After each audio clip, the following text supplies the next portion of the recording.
Hai guys, jumpa lagi. Kali ini aku nggak kemana-mana. Aku di dalam rumah, agak panas cuacanya. Dan seperti yang tadi kalian lihat, menu makanku kali ini sebenarnya sarden, tapi aku tambahin cumi guys, karena sisa satu ternyata di stok persediaan makananku. Lupa beli lagi. Kenapa sih sarden melulu? Ya karena ikan yang cocok kalau ada di supermarket tuh cuman ini. Yang lain tuh ada salmon. Salmon tuh bukan nggak cocok, cuman kalau salmon tuh grade-nya tuh harus yang sashimi gitu loh, jadi enakan dimakan mentah. Kalau diolah tuh kayak bau amis banget buat aku. Buat kalian yang baru mampir, terima kasih banget. Jangan lupa like dan subscribe-nya. Terus kali ini kita mau bahas apa sih sebenarnya? Oh, melanjutkan si cerita kemarin yang dapat kerjaan, ya kan, di tempat praktek kerja. Sebentar ya, aku nyuap dulu. Aku tuh lapar banget karena udah dari 2 harian lalu, 3 harian aku nggak kenal nasi sebenarnya. Nggak kenal nasi, 2 harian lah.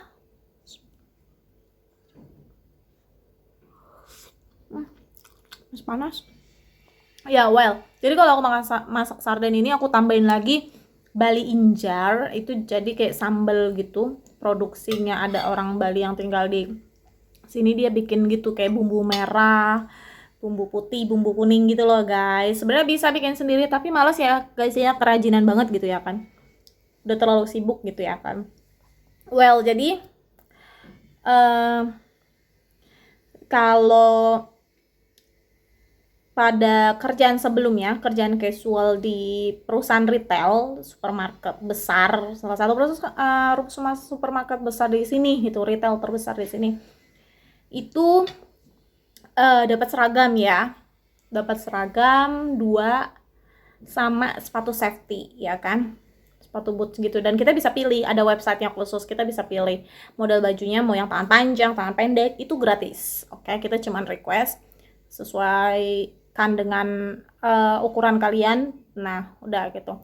Tapi kali ini yang di nursing home atau di rumah perawatan itu kan scrubs ya, jadi pakaian suster gitu ya kan, pakaian perawat gitu. Itu kita harus beli sendiri ternyata kalau kita mau pakai itu. Kalaupun kita mau pakai pakaian bebas yang casual lainnya kayak cuman kaos sama celana hitam, itu nggak masalah sebenarnya. Jadi mereka nggak menyediakan seragam gitu loh guys.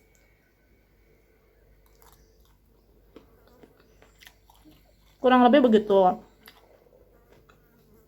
Tapi selain itu, dari berkas-berkas yang aku lengkapi itu ada di gimana sih cara ngomongnya, terorganisir bagi setiap karyawan untuk bergabung dalam Super. Super itu adalah program pensiun yang ada di Australia. Dan itu ada beberapa perusahaan yang pegang program Super itu. Kayak kalau perusahaan retail ada sendiri biasanya, perusahaan apalagi ya, mining biasanya ada sendiri gitu loh ya kan, pertambangan gitu. Nah ini juga dia pakai supernya apa ya, aku kurang apal gitu ya kan, tapi ada di sini tuh wajib hukumnya. Kalau di Indonesia kan seperti jam sostek zaman dulu sebutnya, atau sekarang BPJS Ketenagakerjaan. Cuman kan itu kadang ada banyak perusahaan nakal yang tidak mengorganisir itu gitu ya kan, mengatur itu untuk para karyawannya, terutama perusahaan-perusahaan yang masih kecil sebenarnya ya. Nah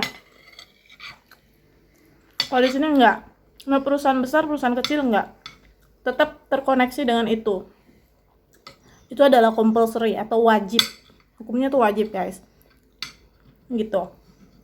Jadi memang di sini tuh orang benar-benar mempersiapkan dana pensiun atau dana hari tua kalian. Itu satu.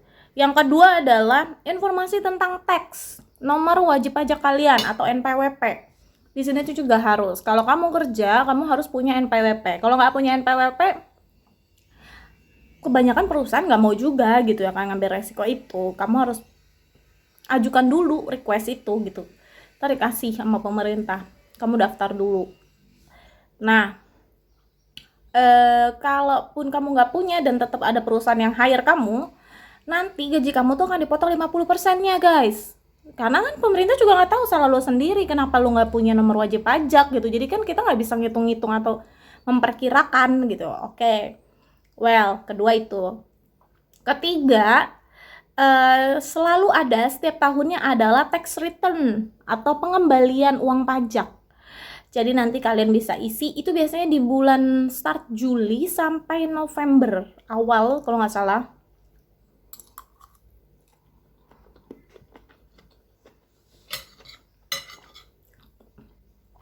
Itu ada proses yang namanya klaim pengembalian uang pajak. Kalian bisa masukin data-data di situ, sama aja kayak kita lapor pajak. Itu kalau di Indonesia sebutnya lapor pajak ya. Cuman aku nggak tahu ada pengembalian pajak atau enggak di Indonesia, kayaknya nggak ada selama ini ya. Yang aku tahu malah banyak yang kurang gitu, si A kurang membayar pajak, setelah lapor pajak ternyata kekayaan dan asetnya gitu sekian sekian sekian, pendapatan setiap tahunnya sekian sekian gitu kan, ternyata dia kurang bayar pajak gitu. Makanya banyak sekali yang nakal mempermainkan lapor pajaknya. Sudah pasti tahu dong ya kan. Tuh kalau di Konoha.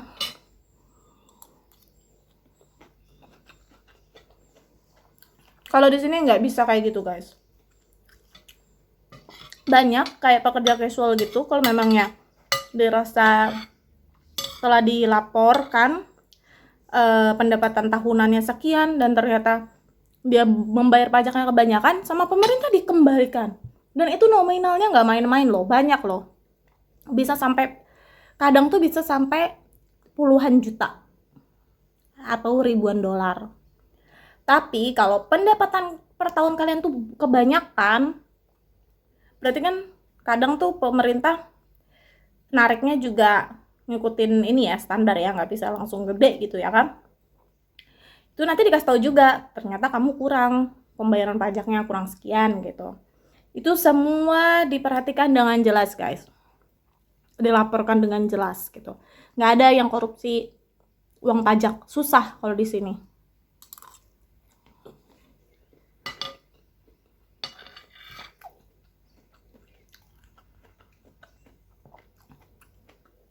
Nah, selanjutnya adalah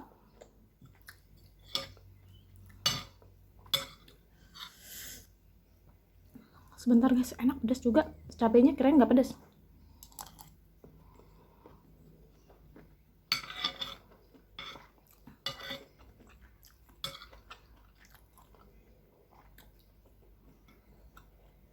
Cumi ini, sebentar ya, aku keluar dari topik. Cumi ini tuh beli frozen, jadi udah bentuknya kayak gini, udah ring gitu kan, gampang diolahnya, udah tinggal ini aja gitu ya kan. Lumayan sih. Nah, kalau